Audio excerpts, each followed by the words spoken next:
السلام عليكم soo dhawaada asxaabtayda maanta waxaan idin hayaa qiso aad u la yaab badan dabcan waxa huwa leh inaad ayaamahani dambe intii aad social media dhex wareegayseen aad ku aragteen sheekani ee hortiina ka muuqda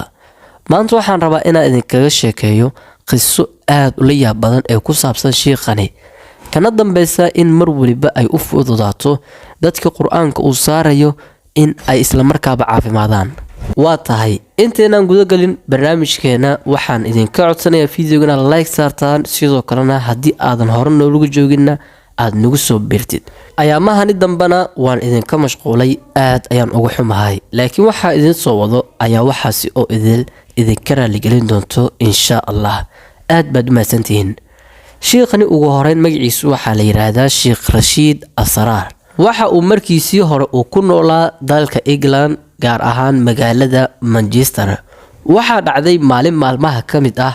qolo baadariyiin ah oo Kirishtan ah in ay dood u furaan waxa ayna kula doodeen xadiidka rasuulkeena sallallahu alayhi wasallam kaasi oo ah man tasabbaha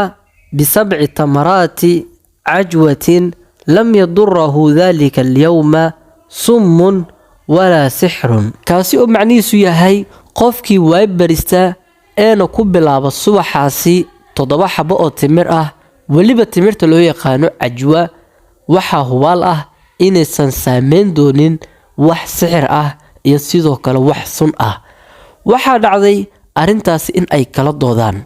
hadalka nabiga maadaama uu yahay arintaasi waxa laga rabaa inaad arintaasi inoo cadeysid ayay dhaheen kadib waxa uu ugu jawaabay waa balan dalabkeena waan idin sameeynayaa asiga muhiimadiisu waxay ahayd inaan laga dhigin hadalka rasuulka sallallahu alayhi wasallam wax been ah ama wax uuba iska dhahay intaas kadib waxa uu bilaabay subax waliba in uu cuno 7 xabo oo timir ah markii uu muddo waday ayuu maalintii dambe iskugu wacay dhamaantooda waxa ayna ku wada kulmeen jaamacad ku taala magaalada Manchester waxa markiiba la soo hordhigay sunta loo yaqaan sunta dooliga waxaana la dhahay hadaba hadii aad ka run sheegaysay xadiidka rasuulkiina waa inaad cabtaa suntani isla markiiba waxa uu qaatay suntii waxa uu bilaabay in uu cabo bal ila daawada fiidiyoga uu sunta ku dhex cabayo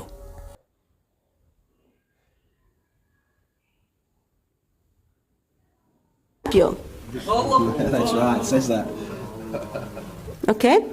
Date? Can someone go and get a date? And also can waxa someone xaqiiq check if it is sunta poison or dooliga not? in ay tahay sun aad u halis badan sidoo kalena waxa jira dad fara badan oo suntani cabay kadibna dhintay hadaba su'aasha meeshani taala ayaa waxay tahay hadii aad cuntid 7 xabo oo timirta ajwada ah in aad cabi kartid wax waliba oo sun ah hadaba hadii ay fikirkaagu sida uu yahay waad khaldan tahay waxaana kaaga digayaa inaadan arintaasi marna aadan ku dhaqaaqin sababtoo ah macnaha xadiiska oo saxda ah sidaasi maba ahanba waxa uu nabiga sallallahu alayhi wasallam ula jeeday faa'iidada ay leedahay timirta loo yaqaano ajwada sidoo kalena qofkii cuna oo kadibna maalintaasi cuna sidoo kale wax sun ah amaba sixir uu la kulma inaysan waxba ka dhibi doonin sheekana waxa uu cabay sunta si markaasi gaaladani aynan uga dhigeen hadalka rasuulka sallallahu alayhi wasallam wax been ah ama wax iska ciyaar ahba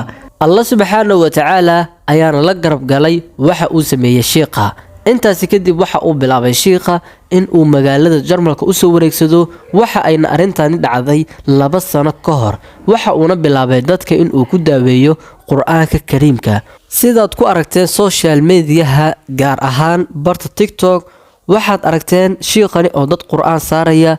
kadibna isla markiiba qofkiiba caafimaadaya waxaasi oo idil wax kala ma ahan mar waliba aad wax sameynaysid waxa loo baahan yahay in aad ula imaadid yaqiin dhab ah yani adigoo dhab u aaminsan waxaasi in ay dhici karaan inaad sameysid sheekani waxa uu aaminsan yahay quraanka sida Allah subhanahu wa ta'ala uu ku sheegay in uu yahay quraanka dawo wax walibana lagu daaweyn karo sida awgeed waxa uu aaminsan yahay quraanka qofkii lagu aqriyo in uu hore ka caafimaadayo وانا سيد الله سبحانه وتعالى وكتبكيس كشيغي بعد أعوذ بالله من الشيطان الرجيم وننزل من القرآن ما هو شفاء ورحمة للمؤمنين صدق الله العظيم waxaan soo gaarnay guntigii iyo gunaanadka fiidiyogeena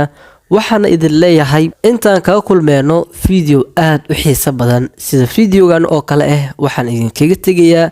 sida iyo nabadgelyo maca salaama